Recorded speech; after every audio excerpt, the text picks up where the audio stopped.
Сториске көңүл фон коюу үчүн Instagram баракчабызды ачабыз. Андагы плюсик белгисин басабыз. Историяга киребиз.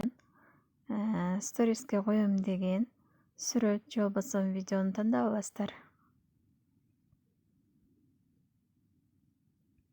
Мен мына сүрөттү тандап алайын.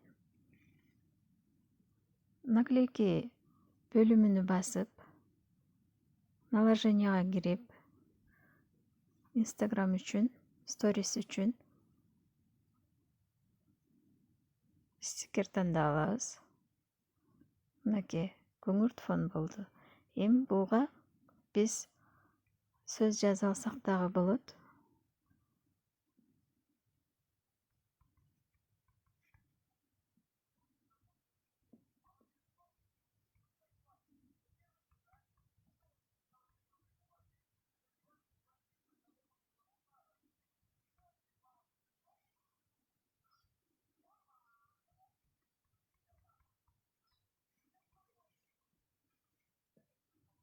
Бул жерден түсүн өзгөртүп алсак болот.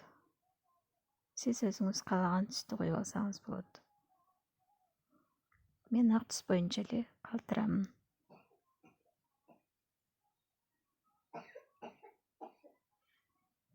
Мынакей ушундай кылып дагы каалагандай кылып коса алсаңыздар болот.